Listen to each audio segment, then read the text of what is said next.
அனைவருக்கும் வணக்கம். இன்றைக்கி 9ஆம் வகுப்பு திருக்குறள் ஃபஸ்ட்டு பார்க்க போகிறோம். அதில் பொறையுடைமை. அகழ்வாரை தாங்கும் நிலம் போல தம்மை இகழ்வார் பொறுத்தல் தலை. தன்னை தோண்டுபவரை தாங்கும் நிலம் போல தன்னை இகழ்பவரை பொறுப்பது தலைச்சிறந்தது. அணி உவமை அணி. திறனல்ல தற்புற செய்யினும் நோதன்று அறனல்ல செய்யாமை நன்று. பிறர் தனக்கு தரக்கூடாத துன்பத்தை தந்தாலும் மனம் நொந்து அறம் அல்லாத செயல்களை செய்யாமலிருப்பதே நன்றாம்.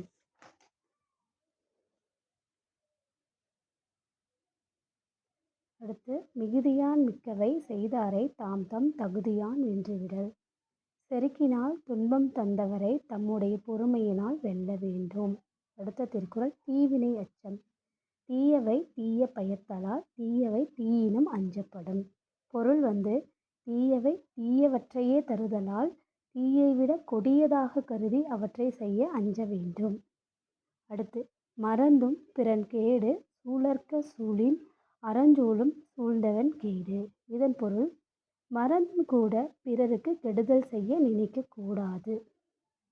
நினைத்தால் நினைத்தவருக்கு கெடுதல் செய்ய அறம் நினைக்கும். அடுத்தது கேள்வி. செல்வத்துள் செல்வம் செவிச்செல்வம் அச்செல்வம் செல்வத்துள் எல்லாம் தலை. செல்வத்தில் சிறந்தது செவியால் கேட்டறியும் கேள்வி செல்வம். அது பிற வழிகளில் வரும் செல்வங்களை விட தலை சிறந்தது. இது என்ன அணின்னு கேட்பாங்க. சொற்பொருள் பின்வரும் நிலையணி. அடுத்தது, எனைத்தானும் நல்லவை கேட்க அனைத்தானும் ஆன்ற பெருமை தரும். எவ்வளவு சிறிதானாலும் நல்லவற்றை கேட்டால் கேட்ட அளவுக்கு பெருமை உண்டாகும். அடுத்து, நுணங்கிய கேள்வியர் அல்லார் வணங்கிய வாயினர் ஆதல் அரிது. நுட்பமான கேள்வி அறிவு இல்லாதவர் அடக்கமான சொற்களை பேசுவது அரிது. செவியிர் சுவையுணரா வாயுணர்வின் மாக்கள் அவியினும் வாளினும் என். கேட்பதன் சுவையை உணராமல் நாவின் சுவை மட்டும் உணர்பவர் இறந்தால்தான் என்ன இருந்தால்தான் என்ன. அடுத்தது, தெரிந்து தெளிதல். குணம் நாடி குற்றமும் நாடி அவற்றுள் மிகை நாடி மிக்க கொள்ளல். ஒருவரின் குணத்தையும் குற்றத்தையும் ஆராய்ந்து அவற்றுள் மிகுதியானதை கொண்டு அவரை பற்றி முடிவு செய்க. இது என்ன அணின்னு கேட்பாங்க. சொற்பொருள் பின்வரும் நிலையணி. சொன்ன சொல்ல திரும்பி திரும்பி வந்தங்காட்டி. அடுத்து, பெருமைக்கும் ஏனை சிறுமைக்கும் தத்தம் கருமமே கட்டளை கல். ஒருவரின் பெருமைக்கும் சிறுமைக்கும் அவரது செயல்பாடுகளே ஆராய்ந்து அறியும் உரைக்கல் ஆகும். அணி ஏகதேச உருவக அணி. ஏகதேச உருவக அணி. தேரான் தெளிவும் தெளிந்தான்கண் ஐயுறவும் தீரா இடும்பை தரும். ஆராயாமல் ஒருவரை தேர்வு செய்வதும் அவ்வாறு தேர்வு செய்த பின் அவற்றை பற்றி ஐயப்படுதலும் தீராத துன்பம் தரும். அடுத்தது, ஒற்றாடல். ஒற்றொற்றி தந்த பொருளையும் மற்றுமோர் ஒற்றினால் ஒற்றி கொள்க. ஒற்றர் ஒருவர் சொன்ன செய்தியை மற்றொரு ஒற்றலால் அறிந்து முடிவு செய்க. அடுத்தது, வினை தூய்மை. ஓதல் வேண்டும் ஒளிமால்கும் செய்வினை அதும் என்னும் அவர். வாழ்வில் உயிர நினைப்பவர் புகழை கெடுக்கும் செயல்களை புறம் தள்ள வேண்டும்.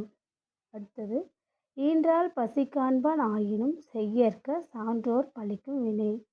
தாயின் பசியை கண்டபோதும் சான்றோர் பழிக்கும் செயல்களை செய்யாதே.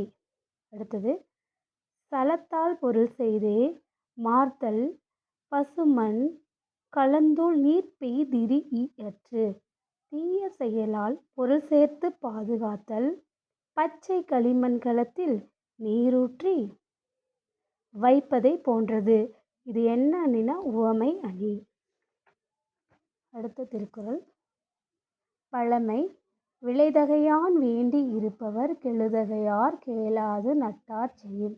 நட்பின் உரிமையில் தம்மை கேட்காமலேயே ஒரு செயலை செய்தாலும் நட்பு பாராட்டுவோர் விருப்பத்தோடு அச்செயலுக்கு உடன்படுவர். அடுத்து, தீ நட்பு. கனவினும் இன்னாது மன்னோ வினைவேறு சொல்வேறு பட்டார் தொடர்பு. செயல் வேறு சொல் வேறு என்று உள்ளவர் நட்பு கனவினும் கூட துன்பம் தருவதாகும். அடுத்து, பேதமை. நாணாமை நாடாமை நாரின்மை யாதொன்றும் பேணாமை பேதை தொழில். தகாத செயலுக்கு வெட்கப்படாமை, தக்கவற்றை நாடாமை, பிறரிடம் அன்பு இல்லாமை, ஏதொன்றையும் பாதுகாக்காமை ஆகியவை பேதையின் செயல்கள். அடுத்து, ஓதி உணர்ந்தும் பிறர் குறைத்தும் தானடங்கா பேதையின் பேதையார் இல். படித்தும் படித்ததை உணர்ந்தும் உணர்ந்ததை மற்றவருக்கு கூறியும் தான் அதன்படி செயல்படாத பேதையைப் போல் பேதை யாரும் இல்லை. தேங்க்யூ.